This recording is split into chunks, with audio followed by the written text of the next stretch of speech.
সপ্তাহের প্রথম কাজের দিনে শহরে জোড়া দুর্ঘটনা। প্রথম দুর্ঘটনাটি ওয়েলিংটন স্কোয়ারে ঘটে, যেখানে গাড়ির ধাক্কায় মৃত্যু হয় এক মহিলার। সকাল 9টা নাগাদ এই দুর্ঘটনা ঘটে। রাস্তা পার হওয়ার সময় মহিলাকে ধাক্কা মারে স্কুল বাস। অন্যদিকে আরেকটি দুর্ঘটনা সকাল 8:30 নাগাদ রবীন্দ্র সদনের কাছে এক্সাইড মোড়ে ঘটে। দ্বিতীয় দুর্ঘটনা, দুই বাসের রেষারেষিতে গুরুতর জখম হন এক মহিলা। তাকে এসএসকেএম হাসপাতালে ভর্তি করা হয়েছে।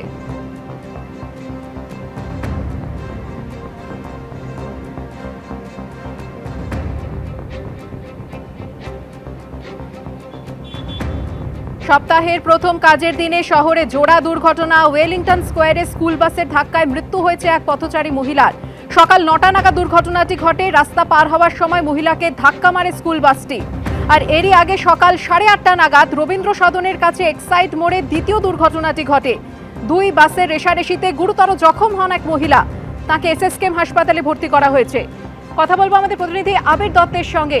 আবির, সপ্তাহের প্রথম কাজের দিন আর শহরে জোড়া দুর্ঘটনা। তবে একেবারেই সপ্তাহের প্রথম কাজের দিন এবং শহরের জোড়া দুর্ঘটনা এবং সাত সকালে এই যে ঘটনা ঘটেছে, একটি যেটা জানা যাচ্ছে যে এক্সাইড মোড়ের কাছে এবং একটি ওয়েলিংটনের কাছে। ওয়েলিংটনের কাছে যে দুর্ঘটনাটি ঘটেছে, যে স্কুলের বাস, সেখানে কোনো স্টুডেন্ট ছিল না বলেই প্রত্যক্ষদর্শীরা জানাচ্ছেন।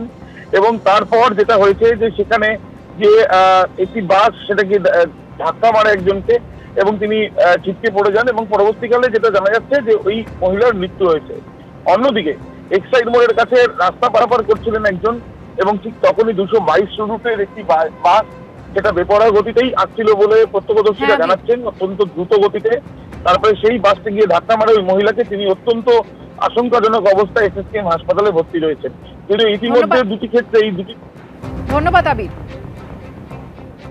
ধনধান্য অডিটোরিয়ামে চিকিৎসকদের সঙ্গে বৈঠকে বসছেন মমতা বন্দ্যোপাধ্যায়। বৈঠকে ডাকা হয়েছে মেডিকেল কলেজের অধ্যক্ষ, জেলা স্বাস্থ্য আধিকারিকদের। এছাড়াও বহু চিকিৎসক এই বৈঠকে যোগ দেবেন। যদিও এই বৈঠকে সাংগঠনিকভাবে তারা থাকছে না বলে জানিয়ে দিয়েছে West Bengal junior doctors front. এত চিকিৎসক একসঙ্গে বৈঠকে এলে রোগী পরিষেবা ব্যাহত হবে না তো? প্রশ্ন তুলেছেন বিরোধী দলনেতা শুভেন্দু অধিকারী। অভয়াকাণ্ডের প্রায় 6 মাস পর সোমবার চিকিৎসকদের সঙ্গে সরাসরি বৈঠকে বসছেন মুখ্যমন্ত্রী মমতা বন্দ্যোপাধ্যায়। ধনধান্য প্রেক্ষাগৃহে এই বৈঠকের আয়োজন করছে স্বাস্থ্য দপ্তরের গ্রিভান্স রিড্রেসাল সেল। সেই বৈঠকেই উপস্থিত থাকবেন মুখ্যমন্ত্রী মমতা বন্দ্যোপাধ্যায়। বৈঠকে ডাকা হয়েছে সরকারি ও বেসরকারি হাসপাতালের অধ্যক্ষ এবং জেলা স্বাস্থ্য আধিকারিকদের। ডাকা হয়েছে মেডিকেল পড়ুয়া, অধ্যাপক, রেসিডেন্ট ডক্টরস ও মেডিকেল অফিসারদেরকেও। এরই মধ্যে সার্ভিস ডক্টরস ফোরামের তরফে মুখ্যমন্ত্রীকে চিঠি দিয়ে বলা হয়েছে, আমরা লক্ষ্য করেছি এই সভায় আমাদের মতো দায়িত্বশীল এবং স্বাস্থ্য সমস্যা নিয়ে লাগাতার কাজ করা সংগঠনের প্রতিনিধিবৃন্দদের ডাকা হয়নি। এর পাশাপাশি অভয়ার ন্যায় বিচার সহ মোট 11 দফা দাবিও মুখ্যমন্ত্রীর কাছে জানিয়েছেন তারা। পরিকাঠামো এবং আজকে যে ম্যান পাওয়ার, ডাক্তার, নার্স, স্বাস্থ্যকর্মী যে বিরাট ঘাটতি রয়েছে, 80% উপরে ঘাটতি রয়েছে ইন্ডিয়ান পাবলিক হেলথ স্ট্যান্ডার্ড এবং সার্ভে থেকে আমরা যেটা পেলাম। আজকে এই যে 80% উপরে হচ্ছে সুইপারের পোস্ট ফাঁকা, ডিডি এর পোস্ট ফাঁকা রয়েছে। তাহলে সেইগুলো আজকে সমাধান করা হোক বা সেইগুলো পূরণ করা হোক। আমরা সেই সাজেশন পাঠিয়েছি মাননীয় মুখ্যমন্ত্রীকে। আমরা আবেদন করছি যে কালকের মিটিং এ অন্তত সেইগুলো নিয়ে আলোচনা করা হোক। এছাড়া কিন্তু সমাধানের কোনো রাস্তা নেই। এদিকে সোমবার মুখ্যমন্ত্রীর সঙ্গে চিকিৎসকদের বৈঠকে সাংগঠনিকভাবে থাকছে না West Bengal junior doctors front. আমরা West Bengal junior doctors front সংগঠনগতভাবে এই সভায় অংশগ্রহণ করা থেকে বিরত থাকব। এদিকে এত বড় পরিসরে এই বৈঠক ডাকা নিয়ে প্রশ্ন তুলে দিয়েছেন বিরোধী দলনেতা শুভেন্দু অধিকারী।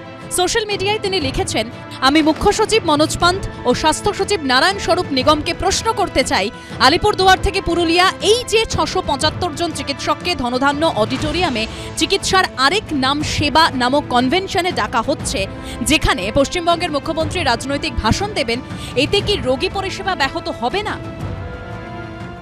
রাজ্যের দূর দূরান্ত থেকে ভয় দেখিয়ে আনা ডাক্তারদের অনুপস্থিতিতে সাধারণ রোগী মৃত্যু হলে বা পরিষেবা বিঘ্নিত হলে তদন্ত করে নিজেদের দায় অনায়াসে এড়িয়ে সেই জুনিয়র এবং সিনিয়র ডাক্তারদের কাঠগড়ায় দাঁড় করানো হবে, নাকি এক্ষেত্রে শাসকের স্নেহধন্য হওয়ার কারণে পরিষেবায় বুড়ো আঙুল দেখালেও সন্দীপ ঘোষের মতো প্রাইজ পোস্টিংয়ের বিকল্প বেছে নেওয়া হবে, তাতে নজর থাকবে। মুখ্যমন্ত্রীর সঙ্গে চিকিৎসকদের এই বৈঠক ঘিরে রাজনৈতিক মহলে শুরু হয়েছে তরজা। অবস্থাটা পচে গিয়েছে। রাজ্যের স্বাস্থ্য পরিকাঠামো বলে আর কিছু নেই। তৃণমূলের স্বজন পোষণ এবং সর্বত্র দলীয় একচেটিয়া একাধিপত্য প্রতিষ্ঠা করতে গিয়ে যে পরিস্থিতি আজকে পশ্চিমবঙ্গে তৈরি হয়েছে, এই সরকার যতক্ষণ না চলে যাবে স্বাস্থ্য ক্ষেত্রে আর কোনো নতুন পরিবর্তনের সম্ভাবনা নেই। যদি আজকে কেউ বলেন যে কয়েকজন চিকিৎসকদের প্রতিনিধিরা মুখ্যমন্ত্রীর কাছে থাকলে চিকিৎসা চলবে কি করে, তাহলে কদিন আগে আপনারা নাকি হাজার হাজার চিকিৎসককে রাস্তায় নামিয়েছিলেন, তাহলে চিকিৎসাগুলো কে করলো? তাহলে হাজারের গল্পটা কোথায় গিয়ে দাঁড়ায়? যদি চিকিৎসকরা নিজেদের মধ্যে আলোচনা করে নিয়ে একটা প্রতিনিধিত্বমূলকভাবে মুখ্যমন্ত্রীর সঙ্গে স্বাস্থ্য পরিকাঠামো নিয়ে আলোচনা করেন, তাতেও গায়ের জ্বালা। সোমবারের বৈঠকে মুখ্যমন্ত্রী কি বার্তা দেন সেই দিকেই তাকিয়ে চিকিৎসক ও রাজনৈতিক মহল। ঝিলম করঞ্জয়, সন্দীপ সরকার ও সুদীপ্ত আচার্যর রিপোর্ট, এবিপি আনন্দ।